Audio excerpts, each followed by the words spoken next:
की शिवसैनिकांच्या मनात कुठेही संभ्रम नाही आणि जे काही त्यांचे सुद्धा सैनिक एकमेकाच्या आमच्या संपर्कात आहेत त्यांच्याही मनात संभ्रम नाही.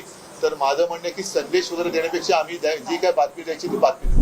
उद्धवजी, आणखी एक विषय आहे, संपूर्ण महाराष्ट्राचं लक्ष लागलंय की राज ठाकरे उद्धव ठाकरे कधी एकत्र येणार.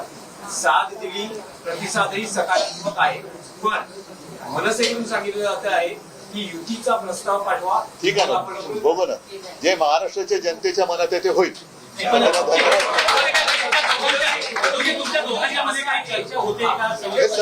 मी तुम्हाला एका वाक्यात सांगितलेलं आहे, त्याच्याबद्दल बाकीचे जे काही बारकावे आहेत ते आम्ही बघतोय.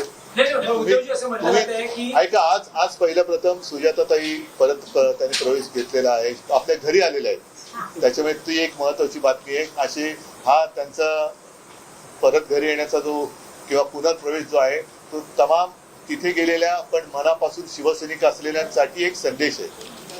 उद्धवजी, एक संदेश असा तुम्ही देऊ शकता का जे म्हटलं जातंय की या सगळ्या प्रकारात संदेश कशाला, मी बातमीच देईन ना तुम्हाला. कारण खाली कार्यकर्त्यांचं मनोमिलन होतंय. माझ्याकडे असं म्हणतायत की उद्धव ठाकरे आणि राज ठाकरे हे बघा, एकमेकांशी बोलतील आणि माझ्याकडे शिवसैनिकांच्या मनात कुठेही संभ्रम नाही आणि जे काही त्यांचे सुद्धा सैनिक एकमेकाच्या आमच्या संपर्कात आहेत त्यांच्याही मनात संभ्रम नाही. तर माझं म्हणणं आहे की संदेश वगैरे देण्यापेक्षा आम्ही जी काय बातमी द्यायची ती बातमी देऊ. पण सकारात्मक अजूनही आहात.